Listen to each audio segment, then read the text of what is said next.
दोस्तों, स्क्रीन पर दिख रही ये लड़की जितनी खूबसूरत है, उसकी कहानी उतनी ही ज्यादा खौफनाक है। कहने को तो ये इंस्टाग्राम पर एक फिटनेस मॉडल इन्फ्लुएंसर है, पर असल में इसने इंस्टाग्राम और ओनली फैंस जैसे वेबसाइट का यूज सिर्फ और सिर्फ पैसे कमाने के लिए किया। इसने इन साइट से जितना ज्यादा पैसा कमाया, उतनी ही ज्यादा इसकी आदतें भी खराब होती चली गईं। शराब और ड्रग्स का नशा इस कदर इस पर हावी होने लगा कि असल जिंदगी में वो क्या कुछ कर गुजरती थी, उसका उसे होश भी नहीं रहता था। और ऐसे में एक दिन उसके हाथों से वो गलती हो गई जिसके बारे में उसने कभी सपने में भी नहीं सोचा था। तो आखिर क्या थी वो गलती, और कौन है ये लड़की, और क्या है इसकी वो खौफनाक कहानी, ये सब हम आपको आगे कहानी में बताएंगे। पर उससे पहले अगर आपको ऐसी इंटरेस्टिंग क्राइम स्टोरी सुनना पसंद है तो हमारे चैनल को सब्सक्राइब कर लें और सब्सक्राइब बटन के बगल में बनी घंटी को दबाना ना भूलें। तो चलिए शुरू करते हैं। आज जिस लड़की की कहानी मैं आप सभी को सुनाने जा रही हूँ, उसका नाम है कोर्टनी क्लेनी। कोर्टनी क्लेनी का जन्म 21 अप्रैल 1996 को अमेरिका के टेक्सास शहर में हुआ था। कोर्टनी क्लेनी को बचपन से ही डांस और एक्टिंग का बहुत शौक था, और इसी वजह से जब ये बड़ी हुई तो इसने मॉडलिंग में अपना हाथ आजमाना शुरू कर दिया। मॉडलिंग की वजह से उसे अपनी बॉडी को मेंटेन रखना बहुत ज़रूरी था, इसलिए वो रेगुलर जिम जाया करती थी। उसका मॉडलिंग करियर ज़्यादा सक्सेसफुल तो नहीं रहा, पर इसी बहाने उसका इंटरेस्ट फिटनेस में हो गया। अब वो ज़्यादातर टाइम अपना जिम में बिताया करती थी और जिम में ली गई अपनी तस्वीरों को अपने इंस्टाग्राम अकाउंट पर पोस्ट करती थी। शुरू में कोर्टनी क्लेनी की जिम वाली तस्वीरें और वीडियोस वायरल तो नहीं हुए, पर एक दिन अचानक ही उसकी एक वीडियो वायरल हो गई। पहले तो कोर्टनी को भी इस पर भरोसा नहीं हुआ, पर जब उसने अपने वायरल वीडियो को बार बार देखा तो उसे एक बात अच्छे से पता चल गई थी कि उसकी ये वीडियो वायरल क्यों हुई। असल में दोस्तों, कोर्टनी क्लेनी का जो वीडियो वायरल हुआ था उसमें उसने सिर्फ बिकनी ही पहनी हुई थी, और ये बात कोर्टनी क्लेनी को समझने में ज्यादा देर नहीं लगी। इसके बाद कोर्टनी क्लेनी अपनी ज्यादातर वीडियोस बिकनी में ही बनाने लगी और अपनी ज्यादातर तस्वीरें भी बिकनी में ही पोस्ट करने लगी। देखते ही देखते कुछ ही महीनों में कोर्टनी के इंस्टाग्राम फॉलोअर्स की संख्या 10 लाख से भी ज्यादा हो गई, और इंस्टाग्राम की वजह से कोर्टनी क्लेनी को बहुत सारे प्रोडक्ट के प्रमोशनल ऑफर्स भी आने लगे, जिससे उसकी अच्छी कमाई भी होने लगी। पर कोर्टनी क्लेनी का मन इतने से कहाँ भरने वाला था। उसे तो अपनी जिंदगी में ढेर सारा पैसा कमाना था, जिससे वो अपनी महंगी से महंगी ख्वाहिशों को आसानी से पूरा कर सके। इसी दौरान उसे किसी ने ओनली फैंस वेबसाइट के बारे में बताया। असल में दोस्तों, ये वेबसाइट बिल्कुल उसी तरह है जैसे कि फेसबुक, पर यहाँ पर आपको एक मंथली फीस उस क्रिएटर को देनी पड़ती है जिसकी वीडियोस या फोटोज आप देखना चाहते हो।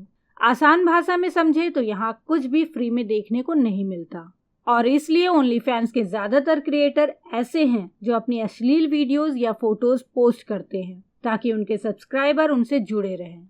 तो जब कोर्टनी क्लेनी को इस वेबसाइट के बारे में पता चला तो उसने भी ओनली फैंस पर अपना अकाउंट बना लिया। और वायरल कैसे हुआ जाता है वो तो इंस्टाग्राम की मदद से उसे पहले ही पता चल चुका था। फिर क्या था, देखते ही देखते कोर्टनी क्लेनी ओनली फैंस पे भी काफी फेमस हो गई। ओनली फैंस पे उसकी सफलता का अंदाजा आप इससे ही लगा सकते हैं कि उसकी एक साल की कमाई 5 करोड़ रुपए से ज्यादा की थी। अब जब कोर्टनी क्लेनी की कमाई करोड़ों में होने लगी तो उसकी अय्याशी और बढ़ती चली गई, जिसकी वजह से उसे शराब और ड्रग्स की बुरी लत लग गई। वो अक्सर पार्टी करने बार्स एंड क्लब्स में जाने लगी। इसी दौरान नवंबर 2020 में एक पार्टी में कोर्टनी की मुलाकात क्रिश्चियन ओबमसेली नाम के एक युवक से होती है। पार्टी के दौरान क्रिश्चियन ओबमसेली और कोर्टनी क्लेनी के बीच काफी नजदीकियां हो जाती हैं। इसके बाद दोनों अक्सर एक दूसरे से मिलना जुलना शुरू कर देते हैं, और कुछ ही दिनों बाद दोनों ने एक दूसरे से अपने प्यार का इजहार कर दिया। अभी तक तो इन दोनों के बीच सब कुछ अच्छा चल रहा था, पर जब दोनों ने साथ में रहने का फैसला लिया तब इनकी कहानी एक नया मोड़ ले लेती है। प्यार के इजहार के बाद क्रिश्चियन ओबमसेली और कोर्टनी क्लेनी ने साथ में रहने का प्लान किया, और फिर दोनों ने टेक्सास शहर में एक नया घर रेंट पे ले लिया और वहां पर दोनों लिव इन में रहने लगे।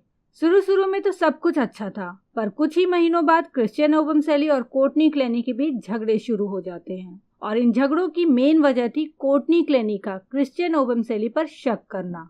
असल में दोस्तों, ओबमसेली का किसी भी लड़की की तरफ देखना या उससे बातें करना कोर्टनी क्लेनी को बिल्कुल पसंद नहीं था।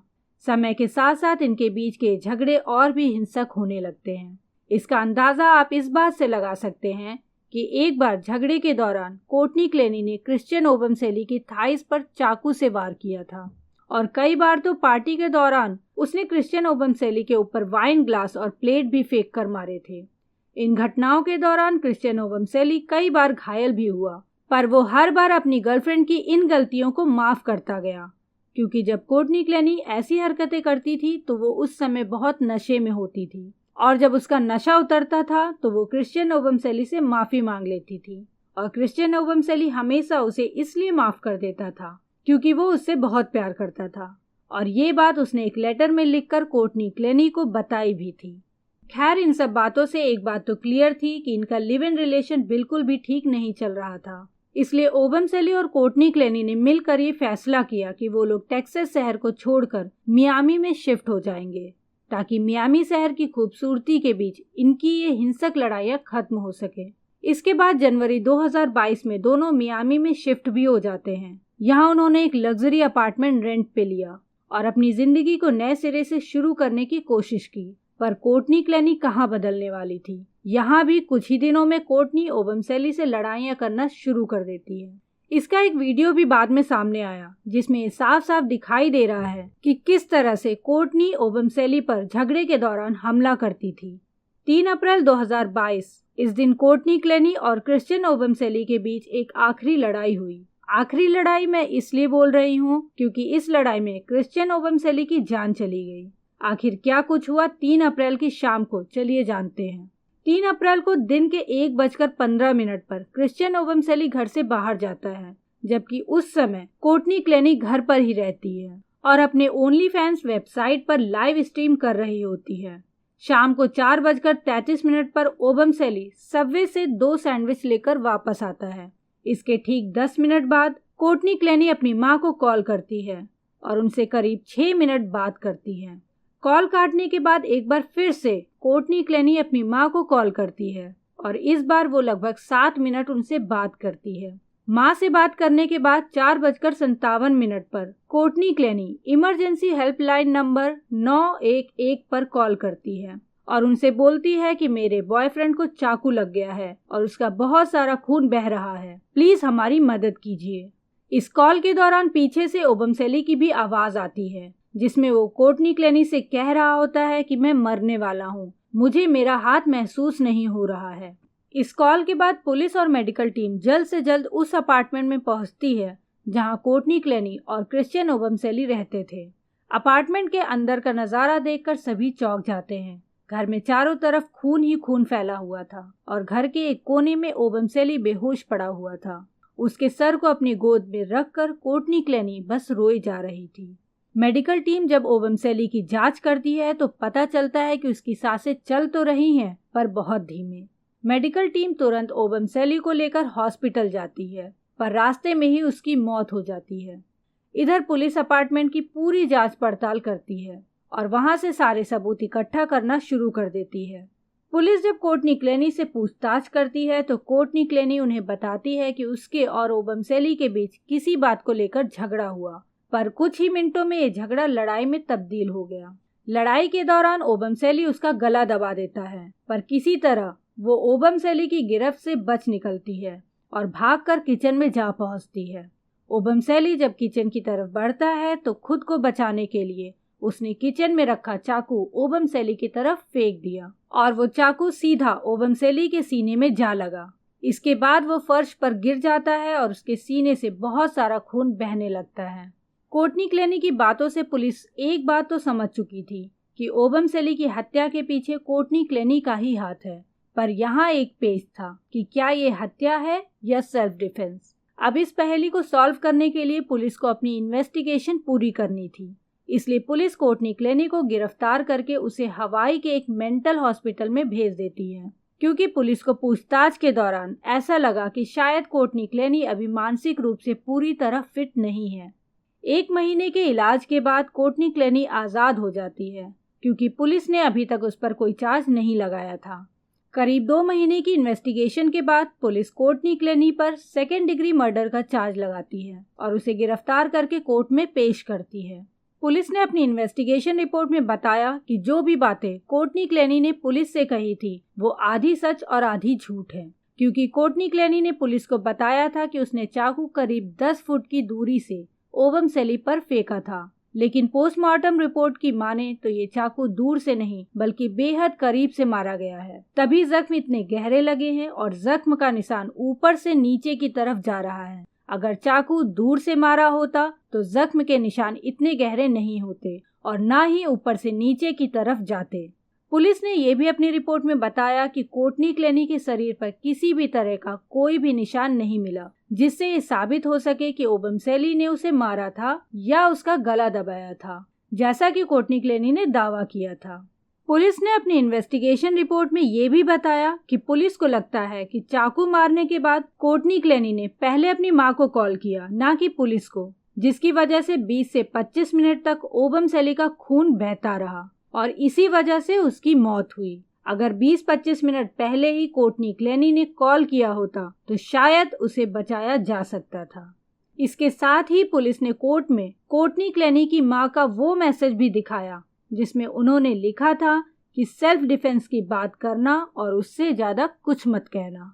और आखिरी में पुलिस ने कोर्ट में कुछ ऐसे गवाह भी पेश किए जिन्होंने ये बताया कि पार्टी के दौरान हमेशा कोर्टनी क्लेनी ही ओबमसेली से झगड़ा करती और फिर उसे मारना शुरू कर देती थी। सारे सबूतों के सामने आने के बाद भी अभी तक कोर्टनी क्लेनी अपनी सेल्फ डिफेंस वाली बात पर टिकी हुई है। अब देखना होगा कोर्टनी क्लेनी को कोर्ट गुनाहगार मानती है या नहीं, क्योंकि अभी तक ये केस कोर्ट में चल ही रहा है।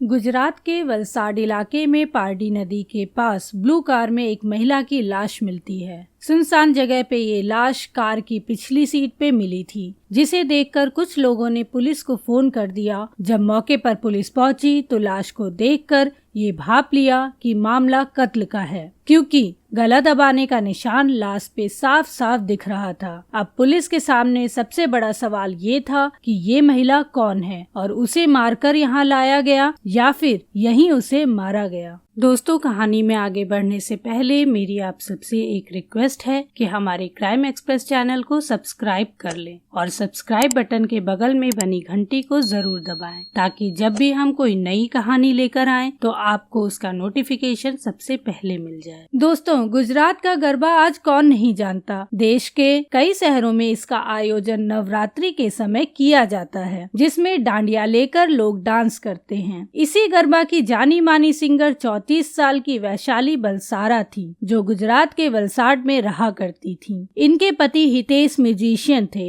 हितेश और वैशाली दोनों मिलकर ही देश और विदेशों में गरबा शो में शामिल होते थे। 27 अगस्त 2022 को वो घर से कुछ काम के इरादे से गई थी। जब वैशाली घर नहीं लौटी तो हितेश ने कई बार फोन किया, लेकिन फोन बंद मिला। देर रात होने पर भी कोई जानकारी नहीं मिली। इसके बाद हितेश ने वलसाड पुलिस थाने में वैशाली के लापता होने की शिकायत दर्ज कराई। पुलिस ने जांच शुरू की। अगले दिन 28 अगस्त रविवार को वलसाड के ही पारडी नदी के पास एक लावारिस कार मिली, जिसे देखकर आसपास के लोगों को कुछ शक हुआ, तो उन्होंने पुलिस को इसकी सूचना दी। मौके पर जब पुलिस पहुंची और कार का दरवाजा खोला तो पुलिस को कार की पिछली सीट पर लाश मिली। लाश के पास से पुलिस को कुछ ऐसा नहीं मिला जिससे मरने वाली महिला की पहचान हो सके, लेकिन पुलिस जब गाड़ी के नंबर प्लेट की जांच करती है तो महिला का नाम और सारी डिटेल्स पुलिस के सामने आ जाती है, क्योंकि गाड़ी मरने वाली महिला के नाम पे ही रजिस्टर थी, और जिसे देखकर पुलिस ने तुरंत पहचान लिया कि ये तो वही वैशाली है जो एक दिन पहले से लापता थी। अब वैशाली के मर्डर की गुत्थी सुलझाने के लिए पुलिस ने अपनी जांच पड़ताल शुरू की। कातिल का पता लगाने के लिए पुलिस ने आसपास के एरिया के सीसीटीवी को खंगालना शुरू किया। करीब 100 से ज्यादा सीसीटीवी की जांच के बाद पुलिस को एक बड़ा सुराग मिला। सीसीटीवी में साफ साफ देखा जा सकता था कि आखिरी बार जिंदा रहते हुए वैशाली को उसकी एक फ्रेंड बबीता कौशिक के साथ देखा गया था। इसके बाद पुलिस बबीता कौशिक की सारी जन्म कुंडली निकालती है। बबीता कौशिक की कॉल डिटेल से पता चलता है कि वैशाली के साथ बबीता भी वहीं मौजूद थी, लेकिन बबीता के बारे में जब पुलिस ने जानकारी जुटाई तो पता चला कि वो इस समय 8 महीने की प्रेग्नेंट है। उसका 10 साल का एक बेटा भी है। प्रेगनेंसी का 9वां महीना चल रहा था। ऐसे में मानवीय पहलू को देखते हुए उससे पूछताछ करना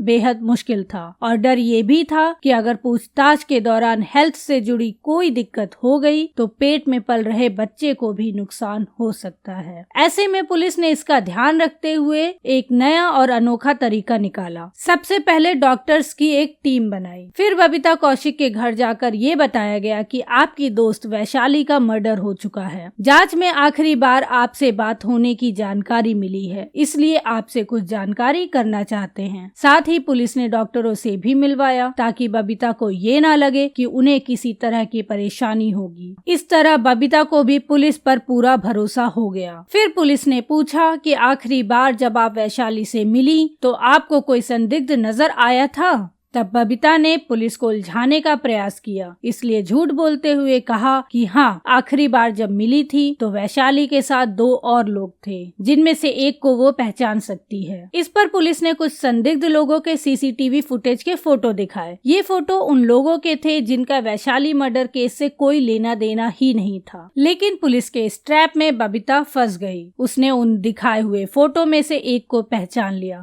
और यकीन के साथ कहा कि ये वही संदिग्ध है जिसे आखिरी बार वैशाली के साथ उसने देखा था। इस तरह पुलिस का शक यकीन में बदल गया कि वैशाली मर्डर में बबीता का ही हाथ है।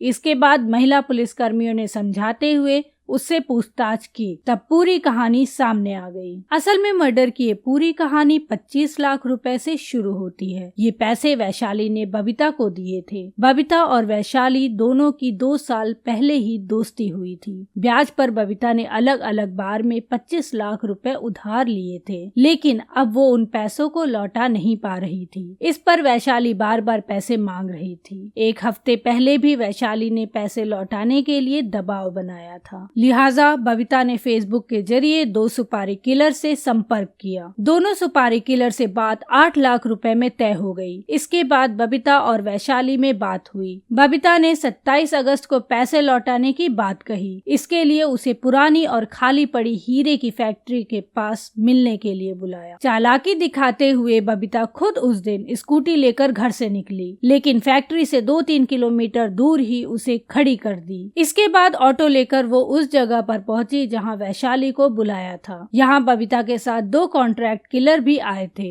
बबीता और दोनों सुपारी किलर के आने के कुछ देर बाद वैशाली भी कार से वहां पहुंची। बबीता ने दोनों सुपारी किलर को अपना रिश्तेदार बता के वैशाली से मिलवाया। कुछ देर तक उनकी आपस में बातचीत होती रही। तभी एक सुपारी किलर वैशाली के दुपट्टे से उसका गला घोटने लगता है। वैशाली मदद के लिए बबीता की तरफ अपना हाथ बढ़ाती है, लेकिन बबीता उस पर कोई दया नहीं दिखाती। वैशाली के हत्या के बाद उसकी लाश को कार में डालकर दोनों सुपारी किलर कार लेकर पारडी नदी के पास पहुंचते हैं और सुनसान जगह देखकर गाड़ी वहीं छोड़कर भाग जाते हैं। इस पूरे खुलासे के बारे में जब वैशाली के पति हितेश को जानकारी हुई, तब उन्होंने हैरानी जताई, क्योंकि उन्हें 25 लाख रुपए बबीता को दिए जाने के बारे में कोई जानकारी नहीं थी। वलसाड पुलिस ने आगे जांच बढ़ाते हुए अब पंजाब से एक सुपारी किलर को भी दबोच लिया, जबकि एक अन्य किलर की तलाश की जा रही है। दोस्तों, ये थी हमारी आज की कहानी। हमारी कहानी आपको कैसी लगी कृपया हमें कमेंट करके जरूर बताएं